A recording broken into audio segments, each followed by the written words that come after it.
सभी को मेरा नमस्कार। आज हम रीड फर्स्ट लेवल 2011 का पेपर का सॉल्यूशन करेंगे। इस पेपर का सीरियल कोड ये है। सबसे पहले पेपर किस तरह का आता है और इसमें हमको किस तरह की फॉर्मेलिटी करनी होती है। सबसे पहले आपको दिख रहा है कि इसके अंदर आपको कुछ अपने परीक्षार्थी का नाम लिखना होता है। उसके बाद आपको हस्ताक्षर करने होते हैं। उसके बाद जो शिक्षक जिस दिन आपका एग्ज़ाम होता है, जिसकी ड्यूटी लगती है, उनके यहाँ पे सिग्नेचर करने होते हैं।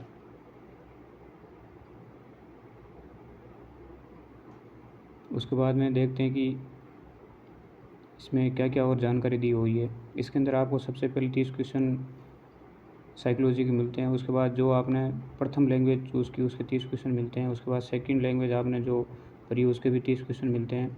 उसके बाद 30 क्वेश्चन मैथमेटिक्स के और 30 क्वेश्चन एनवायरनमेंट स्टडीज़। आज हम इस पेपर में एनवायरनमेंट स्टडी के 30 क्वेश्चन को डिस्कस करेंगे। और इसके अंदर सबसे बड़ी चीज़ ये है कि इसके अंदर नेगेटिव मार्किंग नहीं होती है। आइए डिस्कस करते हैं कि एनवायरनमेंट इकोलॉजी के 30 क्वेश्चन किस प्रकार से आपको हल करने हैं और किस प्रकार क्वेश्चन का लेवल रहा है। जहाँ तक क्वेश्चन का लेवल रहा है तो मॉडरेट लेवल है, न ज़्यादा हार्ड है न ज़्यादा ईजी है। यदि आपने शुरू से इसकी बेसिक तैयारी कर रखी है तो आप आराम से इन क्वेश्चन को कर सकते हो।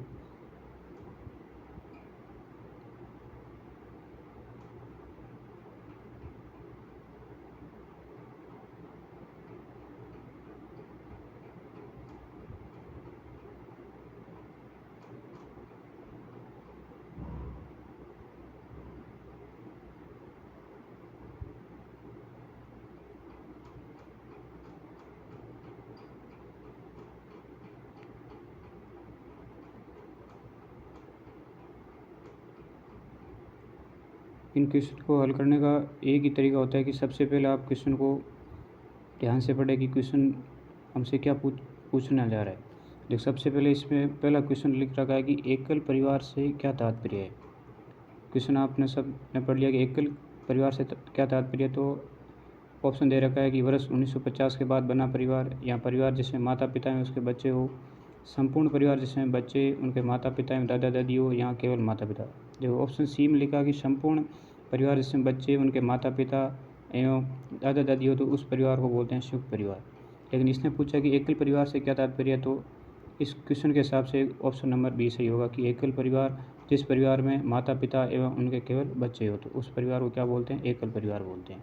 उसके बाद अगला क्वेश्चन है कि तंबाकू की आदत किस के कारण होती है। क्वेश्चन नंबर 122 है कि तंबाकू की जो आदत है वो किस कारण होती है। कोकीन के कारण होती है, कैफीन के कारण होती है, निकोटीन के कारण होती है, या हिस्टामिन के कारण होती है। तो दोस्तों, ऑप्शन के हिसाब से निकोटीन जो अफीम के अंदर मिलता है, यदि उसका सेवन अपन यदि लगातार करते हैं तो हमें तंबाकू की आदत लग जाती है। तो इस क्वेश्चन के हिसाब से ऑप्शन नंबर सी सही होगा कि तंबाकू की आदत किस से होती है, तो निकोटीन। इस पेपर में सबसे ज़्यादा वेटेज साइंस का रहा है। यदि आप साइंस अच्छे से पढ़ रहे हो जिसमें बेसिक क्वेश्चन आ रहे हैं, यदि आप साइंस को आराम से डेली पढ़ते हो तो आराम से इस क्वेश्चन को हल कर सकते हो। अगला क्वेश्चन है कि भारत में लड़के व लड़कियों की विवाह योग्य न्यूनतम आयु क्या है। क्या क्वेश्चन बोला गया है कि भारत में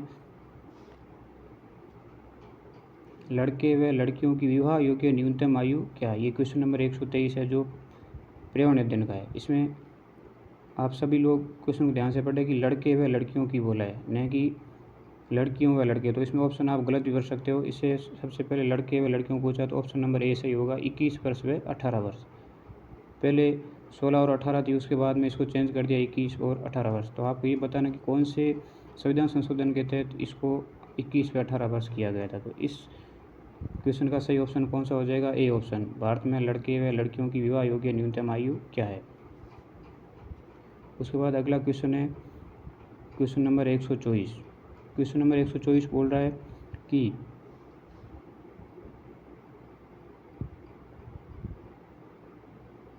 राजस्थान के लोगों का मुख्य व्यवसाय क्या है। राजस्थान के लोगों का मुख्य व्यवसाय क्या है। ऑप्शन नंबर ए खनन, बी बेकरी, सी मुर्गी पालन, या कृषि। देखो, राजस्थान के जो लोगों का मुख्य व्यवसाय है वो है कृषि। यहाँ पर मुर्गी पालन नहीं होता है, बेकरी और खनन होता है। लेकिन आम लोगों जिस जनसंख्या का ज़्यादा परसेंटेज है वो किस में इंक्लूड है, वो है कृषि के अंदर। दोस्तों यदि आप मेरे चैनल से पहली बार जुड़े हो तो इस चैनल को आप सब्सक्राइब ज़रूर करें, ताकि आपको इस तरह की वीडियो टाइम पर नोटिफिकेशन आके ज़रूर मिल सके। अब अगला क्वेश्चन है कि राजस्थान में किस स्थान पर शक्कर बनाने का कारखाना नहीं है। क्वेश्चन को ध्यान से पढ़े। इसमें बोला गया है कि राजस्थान में किस स्थान पर शक्कर बनाने का कारखाना नहीं है। तो ऑप्शन ए केशवरापाटन, बी है नीमबाहेड़ा, सी उदयपुर, डी है भोपाल सागर। तो इस क्वेश्चन के हिसाब से इसका सही आंसर क्या हो जाएगा, नीमबाहेड़ा। नीमबाहेड़ा में शक्कर बनाने का कारखाना नहीं है। तो क्वेश्चन ध्यान से पढ़ोगे तो क्वेश्चन आप सही लिख कर चले जाओगे। इसमें बोला है कि नहीं है, तो किसका कारखाना नहीं है, नीमबाहेड़ा में शक्कर का कारखाना नहीं है। क्वेश्चन नंबर 125 का सही ऑप्शन सही हो जाएगा। उसके बाद ऑप्शन आता है कि ठगी तथा अनुचित व्यापारिक व्यवहार होने पर हमें शिकायत करनी चाहिए। मतलब हमारे साथ यदि ठगी हो रही है और हमारा साथ अनुचित व्यवहार हो रहा है तो हमें किस स्थान पर जाके हमको उनकी शिकायत करनी चाहिए। तो ऑप्शन ध्यान से पढ़ते हैं। पहला ऑप्शन है कि उपभोक्ता संरक्षण मंच को, जिला मुख्यालय को, तहसील को या ग्राम पंचायत को। तो यदि आप कॉमन सेंस लगा कि इस क्वेश्चन को हल करते तो भी कर सकते हो, जिला मुख्यालय, तहसील या ग्राम पंचायत। तो ऑप्शन नंबर ए सही हो जाएगा। यदि आपके साथ किसी भी प्रकार का अनुचित व्यवहार हो रहा है या यदि आप कोई भी वस्तु खरीदने जा रहे हो उसके साथ आपके साथ ठगी हो रही है, छल हो रहा है, तो आप उपभोक्ता संरक्षण मंच को जाके शिकायत कर सकते हो। उपभोक्ता संरक्षण मंच जो इसका जो अधिनियम, वर्तमान अधिनियम है, वो लागू हुआ था 20 जुलाई 2020 को। कब हुआ था, 20 जुलाई 2020 को। तो अगला क्वेश्चन पूछा जा सकता है कि उपभोक्ता संरक्षण मंच जिसमें लोगों को सुरक्षा प्रदान करता है, वो अधिनियम कब लागू हुआ। वो अधिनियम 2019 का अधिनियम 20 जुलाई 2020 को लागू हुआ था। तो ऑप्शन नंबर कौन सा सही हो जाएगा, ए ऑप्शन नंबर सही हो जाएगा। क्वेश्चन को दोबारा पढ़ लो कि ठगी तथा अनुचित व्यापारिक व्यवहार होने पर हमें शिकायत कहाँ पर करनी चाहिए, उपभोक्ता संरक्षण मंच पर शिकायत करनी चाहिए। उसके बाद में क्वेश्चन नंबर 127, ये क्वेश्चन रीट के एग्ज़ाम, अभी तक जितने भी एग्ज़ाम है इस प्रकार के क्वेश्चन जरूर पूछा गया कि राजस्थान में लोकसभा में सीटें कितनी है, राज्यसभा की सीटें कितनी है, या राष्ट्रपति कितने सदस्यों को लोकसभा मनोनीत करता है या राज्यसभा में मनोनीत करता है। तो ऑप्शन नंबर क्वेश्चन नंबर 127 है कि राष्ट्रपति द्वारा राज्यसभा में कितने सदस्य मनोनीत होता है। तो ऑप्शन पढ़ते हैं 12, 18, 20 या 22। तो ऑप्शन नंबर ए सही हो जाएगा। इस बेसिस पे और क्वेश्चन कौन कौन से बन सकते हैं। पहला क्वेश्चन ये बन सकता है कि राजस्थान में राज्यसभा की कितनी सीटें हैं। तो 10 सीटें। वर्तमान में 7 वो बीजेपी से चुने गए और 3 है वो कांग्रेस से चुने गए। और लोकसभा की कितनी सीटें, वो है 25 सीटें। और उसके बाद में भारत में लोकसभा की अधिकतम कितनी सीटें हैं। तो लोकसभा में भारत की अधिकतम सीटें 552, लेकिन वर्तमान में कितनी सीटें पर मनोनीत है या जो निर्वाचित है वो संसद है 545। और राज्यसभा की अधिकतम कितनी सीटें हो सकती है, वो है 250। वर्तमान में कितने 245 पर मनोनीत और निर्वाचित है। उसके बाद में पूछा जा सकता है कि राजस्थान में कितनी राज्यसभा की सीटें, वो है 10। और लोकसभा की कितनी सीटें, वो है 25। इस हिसाब से इस क्वेश्चन का सही आंसर क्या हो जाएगा, 12, ए ऑप्शन। मतलब राष्ट्रपति द्वारा राज्यसभा में कितने सदस्य मनोनीत होते हैं, वो होते हैं 12। उसके बाद में अगला क्वेश्चन है कि जिला उद्योग केंद्र किस योजना के तहत शहरी एवं ग्रामीण युवकों को रोजगार मुहैया करता है। Question number 128। क्वेश्चन नंबर 128 क्या बोल रहा है कि जिला उद्योग, मतलब जिला स्तर पर कोई उद्योग चला रहे हैं तथा शहरी एवं ग्रामीण युवकों को रोजगार मुहैया निम्न में से कौन सा ऑप्शन करवाता है। तो प्रधानमंत्री ग्रामीण सड़क योजना, प्रधानमंत्री रोजगार योजना, जवाहर ग्राम समृद्धि योजना या स्वर्ण जयंती ग्राम स्वराज योजना। तो देखो क्वेश्चन को यदि आप ध्यान से पढ़कर ऑप्शन को पढ़ते हैं तो भी हल कर सकते हो। तो इसमें ऑप्शन नंबर बी इसका सही हो जाएगा। इसने पूछा कि उद्योग जो शहरी और ग्रामीण युवकों को रोजगार मुहैया करता है और इसके अंदर प्रधानमंत्री रोजगार योजना है वो इसके अंदर रोजगार मुहैया करती है। जो भी युवक इस उद्योग से जुड़ना चाहते हैं तो प्रधानमंत्री रोजगार योजना के तहत अपना रजिस्ट्रेशन करवा के इस योजना का लाभ उठा सकता है। उसके बाद अगला क्वेश्चन है कि संसार में अधिकतम ट्यूबवेल किस देश में है।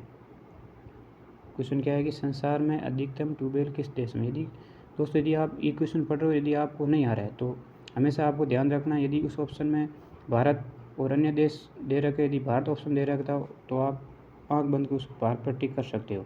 यदि राजस्थान के बेसिस पे दे रखा है तो राजस्थान टिक कर सकते हो, क्योंकि इन क्वेश्चन में जो अधिकतम संभावना रहती है वो भारत या राजस्थान में रहती है। तो इसमें पूछा कि राजस्थान में संसार में अधिकतम ट्यूबवेल किस देश में है, तो वो है भारत में। तो इस क्वेश्चन नंबर 129 का सही ऑप्शन कौन सा हो जाएगा, डी ऑप्शन सही हो जाएगा। और उसके बाद में अगला क्वेश्चन है जो कला और संस्कृति पर आधारित है। क्वेश्चन क्या है कि गणगौर का त्यौहार मनाया जाता है। क्वेश्चन क्या है कि गणगौर का त्यौहार राजस्थान में कब मनाया जाता है। तो गणगौर का त्यौहार ऑप्शन नंबर चैत्र शुक्ल तीज को, श्रावण शुक्ल तीज को, भाद्र कृष्ण पक्ष अष्टमी को या चैत्र शुक्ल नवमी को। देखो चैत्र शुक्ल नवमी को रामनवमी मनाई जाती है और भाद्रपद कृष्ण पक्ष अष्टमी को क्या मनाई जाती है, वो मनाई जाती है कृष्ण जन्माष्टमी। और श्रावण शुक्ल तीज को क्या मनाई जाती है, छोटी तीज। छोटी तीज कहाँ की प्रसिद्ध है, वो है जयपुर की प्रसिद्ध। इस दिन महिलाएं वो लेरिया ओढ़नी ओढ़ती है और इस त्यौहार को प्रकृति प्रेम का त्यौहार कहा जाता है। क्वेश्चन पूछा जा सकता है कि प्रकृति प्रेम त्यौहार किसको कहा जाता है, वो कहा जाता है छोटी तीज को, जो कब मनाई जाती है, श्रावण शुक्ल तीज को मनाई जाती है। लेकिन क्वेश्चन पूछा गया कि गणगौर का त्यौहार कब मनाया जाता है, गणगौर का त्यौहार चैत्र शुक्ल तीज को मनाया जाता है। गणगौर का त्यौहार कब मनाया जाता है, चैत्र शुक्ल तीज को मनाया जाता है। उसके बाद अगला क्वेश्चन है कि राजस्थान में झीलों की नगरी कौन सी है। देखो किस तरह के क्वेश्चन है कि राजस्थान में झीलों की नगरी किसे कहा जाता है। ऑप्शन पढ़ते हैं जयपुर, जोधपुर, उदयपुर या अजमेर। तो राजस्थान में झीलों की नगरी किसे कहते हैं, उदयपुर को। गुलाबी नगरी किसे कहते हैं, जयपुर को। और सन सिटी किसे कहते हैं, जोधपुर को कहते हैं। और गढ़बिटली कहाँ पर स्थित है, अजमेर में स्थित है। इस तरह से अब उदयपुर के बेसिस पे एक क्वेश्चन क्या है कि पूर्व का वेनिस किसे कहते हैं, तो राजस्थान का पूर्व का वेनिस उदयपुर को कहा जाता है। उदयपुर से दो क्वेश्चन बनते हैं कि पूर्व का वेनिस उदयपुर को कहते हैं और राजस्थान में झीलों की नगरी भी किसे कहते हैं, उदयपुर को कहते हैं। उसके बाद में जयपुर से एक इम्पोर्टेंट क्वेश्चन बनता है कि जयपुर को गुलाबी नगर कहा जाता है, लेकिन जो गुलाबी रंग जो उस पर रंगा गया है वो किस शासक के द्वारा रंगा गया था, वो रंगा गया था राम सिंह के द्वारा। कब रंगा गया था, तो एलिजाबेथ जो इंग्लैंड की महारानी एल्बर्ट हॉल का दौरा करने आई थी, उस टाइम पूरे जयपुर को गुलाबी रंग से रंगा गया था। वो शासक कौन सा था, राम सिंह था। वो कहाँ, तो गुलाबी नगरी किसे बोलते हैं, जयपुर को। लेकिन इस क्वेश्चन बोला कि झीलों की नगरी किसे बोलते हैं, उदयपुर को बोलते हैं। इस क्वेश्चन का सही ऑप्शन कौन सा हो जाएगा, ऑप्शन नंबर 3। उसके बाद अगला क्वेश्चन है कि विजय स्तंभ किसने बनाया। क्वेश्चन क्या है कि विजय स्तंभ किसने बनाया। तो ऑप्शन पढ़ते हैं कि महाराणा कुंभा, महाराणा सांगा, महाराणा प्रताप और महाराणा जय सिंह। तो विजय स्तंभ बनाया था महाराणा कुंभा में। अब इस हिसाब से ऑप्शन कौन सा सही हो जाएगा, महाराणा कुंभा। लेकिन राजस्थान में एक सबसे पहला जो विजय स्तंभ बनाया वो बना था समुद्रगुप्त ने बनाया था। कहाँ बनाया था, बयाना दुर्ग भरतपुर में बनाया था। तो यदि पूछा जाए कि राजस्थान का पहला विजय स्तंभ कौन सा, वो है बयाना दुर्ग भरतपुर में स्थित है। किसने बनाया था, समुद्रगुप्त ने। लेकिन विजय स्तंभ जो चित्तौड़गढ़ में स्थित है वो किसने बनाया था, महाराणा कुंभा में। आपको कमेंट बॉक्स में ये लिखना है कि विजय स्तंभ महाराणा कुंभा ने किस पर विजय प्राप्त करने के बाद जो ये विजय स्तंभ बनाया था। अब अगला क्वेश्चन है, आपको एक डायग्राम दे रखा है, इसमें पूछा गया कि निम्नलिखित यातायात संकेत अर्थ किसका अर्थ बता रहा है। मतलब आपको ये एक डायग्राम शो रहा है, इसमें ये जो चिन्ह है ये यातायात के किस चिन्ह को संकेत कर रहा है। मतलब मुख्य सड़क है, पैदल पार पथ है, रेलवे क्रॉसिंग है या शंकरी पुल है। तो ये क्वेश्चन है, ये पिछले जो दोनों रीट हुई उसमें पूछा गया, इस बार भी क्वेश्चन पूछा जा सकता है। तो ये जो चित्र बता रहा है ये किसको बता रहा है, ये शंकरी पुलिया को बता रहा है। किसको बता रहा है, शंकरी पुलिया। तो आपको अगली बार पूछा जा सकता है कि रेलवे क्रॉसिंग का चिन्ह क्या है, मुख्य सड़क का चिन्ह क्या है, पैदल पार पथ का क्या है। तो आपको चिन्ह परिपाटी का ध्यान रखना है कि कौन सा चिन्ह किसको शो कर रहा है। तो इसका कौन सा ऑप्शन सही हो जाएगा, डी शंकरी पुलिया। उसके बाद अगला क्वेश्चन है, देखो यदि अपन इतने क्वेश्चन हल किए, इसका देखो क्वेश्चन का लेवल देखें तो बहुत ईजी क्वेश्चन है, डायरेक्ट क्वेश्चन है जो एक 10 या 12 सेकंड क्वेश्चन में पढ़ते ही इसका आंसर आ रहा है। तो देखो अगला क्वेश्चन है कि एटीएम का पूरा रूप क्या है, मतलब एटीएम की फुल फॉर्म क्या है। तो एटीएम की फुल फॉर्म होती है ऑटोमेटेड टेलर मशीन। क्या होती है, ऑटोमेटेड टेलर मशीन। एटीएम की फुल फॉर्म क्या होती है, ऑटोमेटेड टेलर मशीन। ये बेसिक क्वेश्चन है, इसमें ज़्यादा दिमाग लगाने की जरूरत नहीं है कि भाई एटीएम की फुल फॉर्म क्या होती है। क्या होती है, ऑटोमेटेड टेलर मशीन। उसके बाद में अगला क्वेश्चन है कि कंप्यूटर के माध्यम से भेजे जाने वाले संदेश को कहते हैं। देखो इसमें अपन जितना सिलेबस पढ़ते हैं उस हिसाब से इसमें क्वेश्चन नहीं आए हैं, इसमें डायरेक्ट क्वेश्चन आए हैं कि कंप्यूटर के माध्यम से भेजे जाने वाले संदेश को क्या कहते हैं, तो उसको कहते हैं ईमेल। अब देखो एसएमएस किससे भेजे जाते हैं, एसएमएस मोबाइल टू मोबाइल भेजे जाते हैं। अब देखो ऊपर पूछा गया कि एटीएम की फुल फॉर्म क्या होती है, तो यहाँ पर आपको एसएमएस की फुल फॉर्म भी पूछी जा सकती है।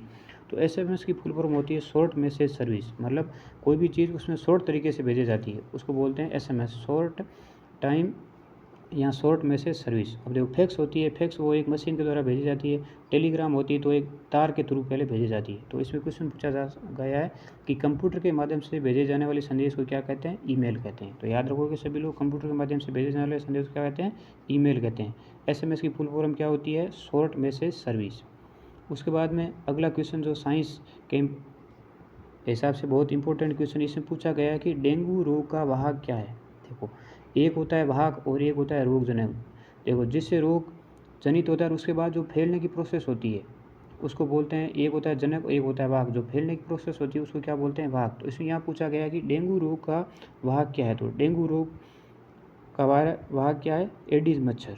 डेंगू रोग वाहक क्या है? एडीज मच्छर। तो आपको कमेंट बॉक्स में लिखना है कि मलेरिया रोग का वाहक किसे कहते हैं। उसके बाद में जो डेंगू रोग फैलता है वो किससे फैलता है? वो फैलता है वायरस। यदि आपको साइंस में वैसे यदि रोग जनित जितने भी रोग होते हैं वायरस से होते हैं, विषाणु से होते हैं, प्रोटोजोआ से होते हैं, तो आपको मेरे इस चैनल पर आपको ट्रिक के साथ सारे ये याद करवा रखें। तो आप कमेंट बॉक्स में मैं आपको कमेंट कर दूंगा, पिन कर दूंगा कि ये सारे रोग आप याद कर सकते हैं कि किससे, वायरस से कौन से होते हैं, जीवाणु से कौन से होते हैं और प्रोटोजोआ से कौन से होते हैं। तो डेंगू रोग का वाहक कौन सा होता है? एडीज मच्छर रोग से 1-2 क्वेश्चन आपके इस एग्ज़ाम में ज़रूर पूछे जाते हैं। उसके बाद में अगला क्वेश्चन जो बायोलॉजी पे आधारित क्वेश्चन है कि मानव के शरीर की जैव रासायनिक प्रयोगशाला क्या है? मतलब मानव के शरीर के अंदर जो बायोकेमिकल फैक्ट्री कौन सी है? तो इसके अकॉर्डिंग कौन सी होती है? यकृत होता है। देखो यकृत का काम क्या होता है? यकृत का काम होता है हार्मोन का संश्लेषण करना या उत्सर्जित करना। मतलब बहुत सारे हार्मोन होते हैं, उनको संश्लेषित करते हैं, संश्लेषण करने के बाद उनको क्या करना है? उत्सर्जन करता है। तो ये सारी प्रोसेस क्या कहलाती है? ये कहलाती है जैव रासायनिक प्रयोगशाला। तो मनुष्य के शरीर की जैव रासायनिक प्रयोगशाला क्या है? यकृत। इस एग्ज़ाम में साइंस के 10 से 12 क्वेश्चन पूछे गए हैं। यदि आपको साइंस कंटेस्ट करनी या इजी वे में आपको पढ़नी तो मेरे चैनल से आप ज़रूर जुड़ें, जिसमें आपको प्लेलिस्ट मिल जाएगी। शुरू से लेकर एंड तक आपको साइंस अच्छे से समझा रखी है। इस क्वेश्चन का सही आंसर क्या हो जाएगा? यकृत। क्वेश्चन को एक बार दोबारा पढ़े कि मनुष्य के शरीर की जैव रासायनिक प्रयोगशाला क्या है, क्योंकि इंपॉर्टेंट क्वेश्चन दोबारा पूछा जा सकता है। तो इसकी जो जैव प्रयोगशाला कौन सी है? जैव रासायनिक प्रयोगशाला वो होती है यकृत। उसके बाद में अगला क्वेश्चन है कि पल्स पोलियो कार्यक्रम का उद्देश्य क्या है? भारत सरकार के द्वारा जो पल्स पोलियो यानी 2 बूंद जिंदगी की जो एड आती है, उसमें जो पल्स पोलियो कार्यक्रम का उद्देश्य क्या है? तो पोलियो का उपचार करना, ये सही है। पोलियो से उत्पन्न लकवा को रोकना सही है। पोलियो का संपूर्ण उन्मूलन करना सही है। और कौन सा ऑप्शन सही हो जाएगा? निम्न में से सभी। यहाँ पर लिखा है कि पोलियो का संपूर्ण उन्मूलन करना। तो भारत पोलियो मुक्त हो गया कब हुआ था? 2014 में। भारत पोलियो मुक्त कब हुआ था? 2014 में। भारत को पोलियो मुक्त ये किसने बताया कि भारत पोलियो मुक्त हो गया? तो ये बताया था WHO। तो आपको ये बताना है कि WHO का हेडक्वार्टर कहाँ पर है। तो इस क्वेश्चन का सही आंसर क्या हो जाएगा? ये सभी। मतलब पल्स पोलियो कार्यक्रम का उद्देश्य क्या होता है? पोलियो का उपचार करना, पोलियो से उत्पन्न यदि कोई भी बीमारी होती है तो उसको रोकना, पोलियो का संपूर्ण उन्मूलन करना। और भारत में पोलियो का संपूर्ण उन्मूलन कब हुआ था? 2014 में हो गया था। कब हुआ था? 2014 में हो गया था। अब देखो उसके बाद आता है कि जो यदि अपन उन्मूलन कर रहे हैं तो इसका टीके का खोज किसने किया था? इस टीके का खोज किया था जोन्स सलक ने किया था। किसने किया था? जोन्स सलक ने। और पोलियो किस प्रकार की बीमारी है? वो होती है विषाणु से। किससे होती है? विषाणु से। उसके बाद आता है ये देखो इंडिया जीके का क्वेश्चन पूछा कि कश्मीरी चोंगा कहलाता है। मतलब कश्मीर के अंदर एक पहनावा होता है और वो पहनावा क्या है? चोगा। वो किस प्रकार या उसको क्या बोलते हैं? पहला ऑप्शन है फिरन, दूसरा है अंगरखी, सी है बुगतारी और डी है अचकन। तो कश्मीरी चोगा कहलाता है फिरन। क्या कहलाता है? फिरन। देखो इस हिसाब से आपको कोई भी क्वेश्चन पूछा जा सकता है, तो आपको हर तरह से तैयार रहना है कि किस प्रकार के क्वेश्चन आए तो हम उसका सामना कर सकते हैं। अब क्वेश्चन नंबर 140 है कि कुत्ता मछली का आवास है। कुत्ता मछली है, जो मछली का एक अलग प्रकार है, उसका नाम क्या है? कुत्ता मछली। तो कुत्ता मछली का आवास कहाँ पर है? नदी में है, तालाब में है, झील है, समुद्र है। तो कुत्ता मछली का आवास कहाँ पर होता है? तालाब में होता है। कहाँ पर होता है? तालाब में। दोस्तों आपको अच्छी रैंक लाने के लिए या आपको सिलेक्शन लेने के लिए सबसे अच्छा माध्यम होता है कि आप ज़्यादा से ज़्यादा NCERT पढ़ें। NCERT में डायरेक्ट क्वेश्चन दे रखे होते हैं और आपको वहाँ बेसिक से लेके मॉडरेट तक जितने भी प्रकार के क्वेश्चन बनते हैं, जितनी भी प्रकार की लैंग्वेज होती है वो उसमें बता रखी है। जैसे यहाँ पर कुत्ता मछली का आवास क्या है, तो इस प्रकार के मछली के कौन कौन से प्रकार होते हैं और मछली का आवास कहाँ पर होता है, किस किस प्रकार की मछली का कहाँ पर आवास होता है, तो वो सारा वहाँ पर बता रखा है। तो कुत्ता मछली का आवास कहाँ पर हो जाता है? तालाब पर होता है। उसके बाद अगला क्वेश्चन है कि CNG का पूरा रूप है। CNG का पूरा नाम क्या है? देखो ऑप्शन पढ़ते हैं। CNG का पूरा नाम क्या क्या है कि कॉमन नेशनल गैस है, कंप्रेस्ड नेचुरल गैस होती है, कॉमन नेचुरल गैस होती है या सर्टिफाइड नेचुरल गैस होती है। देखो CNG का मतलब होता है कंप्रेस्ड नेचुरल गैस। क्या होती है? Compressed natural gas. तो इसका कौन सा ऑप्शन सही हो जाएगा? बी ऑप्शन सही हो जाएगा। उसके बाद में पूछा जा सकता है कि CNG हमें कहाँ से प्राप्त होती है। तो देखो फुल फॉर्म लिख रखी है कि नेचुरल, मतलब ये कहाँ से मिलती है? प्राकृतिक। तो इसका स्रोत क्या होता है? ये किससे प्राप्त होती है? तो ये किससे प्राप्त होती है? Methane, CH4। किससे प्राप्त होती है? CH4 से। तो देखो CNG का पूरा नाम क्या होगा? Compressed natural gas. उसके बाद पूछा जा सकता है कि अगली बार की एलपीजी का फुल फॉर्म क्या होता है। एलपीजी का पूरा नाम क्या होता है, वो होती है लिक्विफाइड पेट्रोलियम गैस। क्या होता है, लिक्विफाइड पेट्रोलियम गैस या तरलीकृत पेट्रोलियम गैस। तो इसका वाहक क्या होता है, यहाँ ये कहाँ से प्राप्त होती है, ये होती है प्रोटॉन से, ब्यूटेन से, या प्रोटाइन या ब्यूटाइन से प्राप्त होती है। देखो उसके बाद में जो सीएनजी है, सीएनजी किस काम आती है, ये वाहनों के ईंधन के रूप में काम आती है। और एलपीजी होती है वो किस काम आती है, ये खाना पकाने में काम आती है। तो इस तरह से सीएनजी और एलपीजी में क्या अंतर होता है, यहाँ इन दोनों की फुल फॉर्म क्या होती है। एलपीजी की फुल फॉर्म क्या होती है, लिक्विफाइड पेट्रोलियम गैस। और सीएनजी किससे प्राप्त होती है, नेचुरल से। इसका वाहक क्या होता है या स्रोत क्या होता है, मेथेन। और जो एलपीजी होती है इसका क्या होता है, प्रोपेन और ब्यूटेन। उसके बाद अगला क्वेश्चन है कि वन्य जीव सप्ताह कब मनाया जाता है। निम्नलिखित ऑप्शन में से कब मनाया जाता है वन्य जीव सप्ताह। तो आपको याद रखना है कि वन्य जीव सप्ताह होता है वो कब मनाते हैं, 1 अक्टूबर से लेकर 7 अक्टूबर।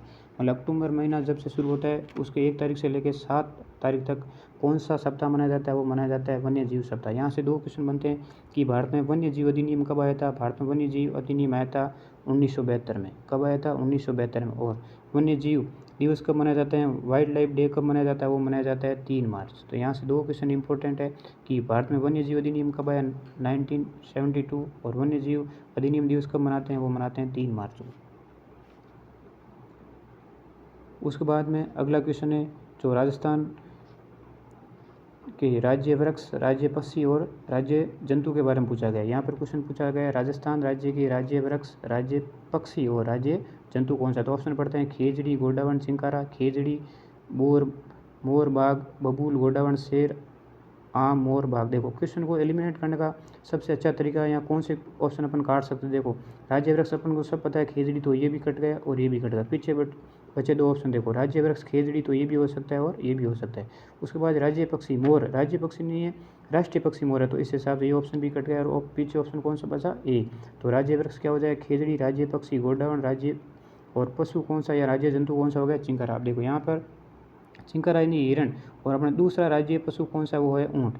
ऊँट को राज्य पशु कब घोषित किया गया, 30 जून 2004। देखो 30 जून 2004 देखो राज्य पशु ऊँट बनाया गया था। और राज्य वृक्ष खेजड़ी कब घोषित किया गया, 1983। और गोडावण राज्य पक्षी कब घोषित किया गया था, 1981। पूछा जा सकता है खेजड़ी को राज्य वृक्ष कब घोषित किया, तो याद रखना 1983। राज्य पक्षी गोडावण कब घोषित किया, 1981। और राज्य पशु जो चिंकारा ये कब घोषित किया, 1981। और दूसरा राज्य पशु कौन सा है, वो है ऊँट। ऊँट को कब घोषित किया, 30 जून 2014। इस तरह से आपको याद रखना है। उसके बाद में देखो ये साइंस का वेरी इंपॉर्टेंट क्वेश्चन है कि पदार्थ की किस अवस्था में अणुओं के मध्य दूरी क्या होती है, न्यूनतम होती है। अब देखो ध्यान से क्वेश्चन को पढ़ो कि मतलब जो अणु होते हैं उनकी दूरी क्या होती है, न्यूनतम।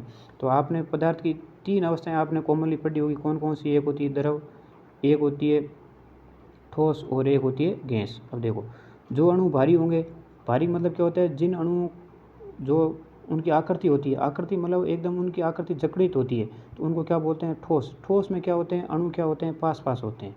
तो इस हिसाब से क्वेश्चन का आंसर क्या हो जाएगा, वो हो जाएगा ठोस। उसके बाद में द्रव होते हैं, द्रव में जो उन कण होते हैं उनकी दूरी क्या होती है, ठोस से क्या होती है, अधिक होती है। और जो बिखरे हुए होते हैं, मतलब क्वेश्चन पूछा जा सकता है कि निम्नलिखित में से यहाँ किस पदार्थ की अवस्था में अणुओं की दूरी क्या होती है, अधिकतम होती है, तो वो होती है गैस की। किस में होती है, गैस की। अब क्वेश्चन पूछा जा सकता है कि इस ऑप्शन के हिसाब से पदार्थ की चौथी अवस्था कौन दी, तो पदार्थ की चौथी अवस्था होती है प्लाज्मा। कौन सी होती है, प्लाज्मा। देखो इससे 4 क्वेश्चन आपको क्लियर होते हैं कि पदार्थ वो कौन सा पदार्थ की अवस्था होता है जिसमें अणु के मध्य दूरी न्यूनतम होती है, तो होती है ठोस। उसके बाद पूछा जा सकता है कि पदार्थ की वह कौन सी अवस्था जिसमें अणुओं के मध्य दूरी अधिकतम होती है, तो होता है गैस।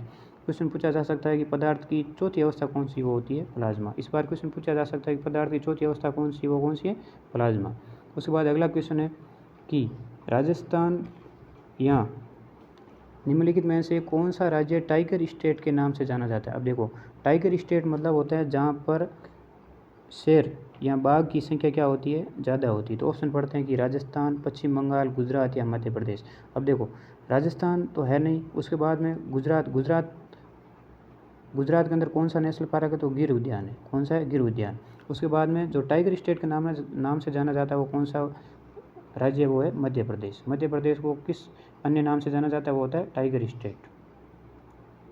उसके बाद अगला क्वेश्चन है कि देखो साइंस से कम 10-12 क्वेश्चन है, वो भी कुछ क्वेश्चन ऐसे हैं जो 11th और 12th में जो साइंस जिनकी ले रखी है उन लेवल के क्वेश्चन है जिसके अंदर फिजिक्स और केमिस्ट्री मतलब भौतिक विज्ञान रसायन विज्ञान क्वेश्चन। देखो ये क्वेश्चन है कि निम्नलिखित में से किसका वेग अधिकतम होता है।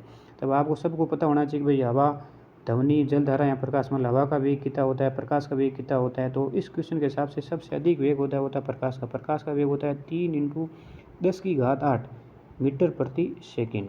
तो प्रकाश का वेग कितना होता है, प्रकाश का वेग होता है 3 × 10⁸ मीटर प्रति सेकेंड। और ध्वनि का वेग कितना होता है, ध्वनि का वेग होता है 344 मीटर प्रति सेकेंड। तो सबसे अधिक वेग किसका होता है, वो होता है प्रकाश का। तो निम्नलिखित में से किसका वेग अधिक होता है प्रकाश। अब की बार पूछा जा सकता है कि प्रकाश का वेग कितना होता है, तो प्रकाश का वेग होता है 3 × 10⁸ मीटर प्रति सेकेंड। और क्वेश्चन ऐसे भी पूछा जा सकता है कि ध्वनि का वेग कितना होता है, तो वो होता है 344 मीटर प्रति सेकेंड। तो इस क्वेश्चन का सही आंसर क्या हो जाएगा, प्रकाश। उसके बाद में क्वेश्चन पूछा गया कि सौर सेल द्वारा किस ऊर्जा को विद्युत ऊर्जा में बदला जाता है। देखो क्वेश्चन दोबारा पढ़ो। सौर सेल, सौर मतलब सौर ऊर्जा से, सौर से जो ऊर्जा प्राप्त होती है उसको बोलते हैं सौर ऊर्जा। तो वो किस ऊर्जा को विद्युत ऊर्जा में बदलेगा। देखो सौर मतलब सौर से मतलब सूर्य से हमें क्या प्राप्त होता है, तो प्रकाश। क्या प्राप्त होता है, प्रकाश। अब देखो प्रकाश ऊर्जा को वो किस में बदलता है, तो विद्युत ऊर्जा में बदलता है। तो इसका ऑप्शन नंबर सही क्या हो जाएगा, प्रकाश ऊर्जा। देखो रासायनिक ऊर्जा, रासायनिक ऊर्जा मतलब अपन जो भी केमिकल यूज लेते हैं, कोई भी केमिकल है जैसे कि कॉपर है, फेरस है, इससे जो ऊर्जा बनती है वो रासायनिक ऊर्जा होती है। नाभिक ऊर्जा मतलब जो नाभिक होते हैं, नाभिकों के विखंडन से जो ऊर्जा बनती है वो क्या कहलाती है, नाभिक। और चुंबकीय ऊर्जा क्या होती है, चुंबकीय क्षेत्र। चुंबकीय क्षेत्र जैसे कि नॉर्थ पोल है, साउथ पोल है, इसके चक्रण से जो जैसे कि विद्युत धारा या चुंबकीय धारा के चक्रण से जो उत्पन्न ऊर्जा होती है उसको क्या बोलते हैं, चुंबकीय ऊर्जा। तो देखो सौर सेल्स से द्वारा किस ऊर्जा को विद्युत ऊर्जा में बदला जाता है, वो होता है प्रकाश ऊर्जा। और क्वेश्चन ऐसे भी पूछा जा सकता है कि सूर्य से हमें किस प्रकार ऊर्जा प्राप्त होती है, वो होती है प्रकाश ऊर्जा। तो प्रकाश ऊर्जा बाद में विद्युत ऊर्जा में बदलती है। वो कौन बदलता है, क्वेश्चन पूछा जा सकता है कि प्रकाश ऊर्जा को विद्युत ऊर्जा में कौन बदलता है, वो होता है सौर से। कौन होता है, सौर से। उसके बाद आपको पूछा जा सकता है कि जो मोटर होती है, मोटर कौन सी ऊर्जा को किस प्रकार में बदलती है। तो मोटर होती है वो विद्युत ऊर्जा को किस में बदलती है, यांत्रिक ऊर्जा में बदलती है। सौर सेल जिस तरह से प्रकाश ऊर्जा को विद्युत ऊर्जा में बदलती है, उसी प्रकार से मोटर होती है वो विद्युत ऊर्जा को किस में बदलती है, यांत्रिक ऊर्जा में। किस प्रकार से, देखो विद्युत मोटर विद्युत से कनेक्ट होती है, विद्युत में कनेक्ट जैसे उसके अंदर विद्युत जाती है तो उसके अंदर गति होती है, गति होने के बाद में वो पानी को ऊपर चढ़ाती है तो उसमें यांत्रिक होता है। यांत्रिक मतलब उसमें कौन सी ऊर्जा हो गई, यांत्रिक ऊर्जा हो गई। तो इस क्वेश्चन का सही ऑप्शन क्या हो जाएगा, प्रकाश ऊर्जा। उसके बाद में 148 क्वेश्चन है कि हवा में सर्वाधिक मात्रा में पाई जाने वाली गैस। देखो हमें सबसे पहले अपन जब 6ठी 7वीं पढ़ते थे तब हमको सिखाया जाता था कि एनवायरनमेंट या वायुमंडल में कौन कौन सी गैस है। तो हमको सिखाया जाता है कि सबसे अधिक कौन सी थी, तो सबसे अधिक नाइट्रोजन थी। उसके बाद कौन सी थी, उसके बाद ऑक्सीजन थी। उसके बाद में कौन सी थी, तो आर्गन। उसके बाद में CO2। तो देखो यहाँ पर जो ऊर्जा का क्रम वो क्या है, ऊर्जा का क्रम यहाँ पर जो गैसों का क्रम सबसे अधिक कौन सी है, वो है नाइट्रोजन। हवा में सर्वाधिक मात्रा में पाई जाने वाली कौन सी गैस है, वो नाइट्रोजन। नाइट्रोजन की मात्रा कितनी परसेंटेज है, 78.09। उसके बाद में आपको पूछा जा सकता है, अगली बार क्वेश्चन पूछा जा सकता है कि हवा में उपस्थित गैसों का सही क्रम लिखो, या बढ़ते से घटते क्रम या घटते से बढ़ते क्रम लिखो। तो सबसे ज़्यादा कौन सी होती है, नाइट्रोजन। कौन सी होती है, 78.09 वो होती है नाइट्रोजन। उसके बाद होती है ऑक्सीजन, जो हमारे शरीर में श्वास श्वसन क्रिया को सुचारू रूप से चलाने के लिए कौन सी गैस काम आती है, वो होती है ऑक्सीजन। ऑक्सीजन की मात्रा कितनी होती है, 20.95। उसके बाद आती है आर्गन। आर्गन की मात्रा कितनी होती है, जिसको उसका आर्गन का प्रतीक क्या होता है, AR। आर्गन की परसेंटेज मात्रा होती है 0.9%। और उसके बाद 4 नंबर कौन सी गैस होती है, CO2। CO2 की परसेंटेज मात्रा कितनी है, 0.04। यहाँ पर आपको सोचने वाली बात है कि CO2 आज से 20 साल पहले CO2 की मात्रा कितनी थी, 0.039% थी। अब बढ़कर कितनी हो गई, 0.04%, जो एनवायरनमेंट को हानि पहुंचा रही है, जिससे वायुमंडल का टेम्परेचर लगातार बढ़ रहा है। जैसे आप महसूस कर रहे हैं कि अभी मार्च महीने में जिस तरह से, या अप्रैल महीने जिस तरह का टेम्परेचर जो मई जून में होता है वो अभी आपको दिख रहा है। तो उसका कारण क्या है कि वायुमंडल में CO2 की मात्रा बढ़ रही है। तो इस क्वेश्चन का सही ऑप्शन क्या हो जाएगा, इस क्वेश्चन का सही ऑप्शन हो जाएगा नाइट्रोजन। और देखो हवा में गैस की मात्रा सबसे अधिक नाइट्रोजन, उसके बाद ऑक्सीजन, उसके बाद में आर्गन, उसके बाद में CO2। उसके बाद देखो अगला क्वेश्चन वेरी इंपॉर्टेंट है। इस बार क्वेश्चन पूछा जा सकता है कि ऊर्जा के नवीनीकरण स्रोत कौन से हैं, गैर नवीनीकरण स्रोत कौन से हैं, परंपरागत स्रोत कौन से और गैर परंपरागत स्रोत कौन से हैं। इस क्वेश्चन पूछा गया है कि ऊर्जा का नवीनीकरण स्रोत कौन से। देखो एक होता है नवीनीकरणीय और एक होता है अनवीनीकरण, मतलब परंपरागत और गैर परंपरागत। देखो इसमें आएगा गैर परंपरागत और नवीनीकरण एक ही होता है, और परंपरागत और अनवीनीकरण मतलब परंपरागत जो कोयला होता है, कोयला जो अपन डेली यूज़ करें, और ये होता है परंपरागत जो एक बार यूज़ करने के बाद अपन उसको वापस नहीं बना सकते। कोयला धरती एक बार ख़त्म हो गया तो उसको वापस अपन नहीं बना सकते। तो इस क्वेश्चन का सही ऑप्शन क्या हो जाएगा, ऊर्जा का नवीनीकरण स्रोत क्या है, नवीनीकरण स्रोत होता है पौधा। यदि अपन पौधे लगा रहे हैं बार बार, यदि कहीं पौधे लगाएंगे तो वो पौधे वापस अपन उनको प्राप्त कर सकते हैं। जैसे कि पेट्रोल एक बार ख़त्म हो गया तो उसको अपन वापस प्राप्त नहीं कर सकते हैं। तो ये ऊर्जा के कौन से स्रोत हो गए, नवीनीकरण। देखो नवीनीकरण स्रोत से अपन कौन सी ऊर्जा प्राप्त करते हैं, एक प्राप्त करते हैं सौर ऊर्जा, एक करते हैं वायु ऊर्जा, और एक कौन सी ऊर्जा प्राप्त करते हैं, पवन ऊर्जा। तो इस तरह से आपको याद रखना है कि गैर परंपरागत स्रोत या नवीनीकरण स्रोत कौन कौन से हैं, सौर ऊर्जा, वायु ऊर्जा और पवन ऊर्जा। ये किन से प्राप्त होती है, पौधों या सूर्य से प्राप्त होती है या गोबर गैस इनसे प्राप्त होती है। तो इस क्वेश्चन का सही आंसर क्या हो जाएगा, ऊर्जा का नवीनीकरण स्रोत कौन सा है, पौधा।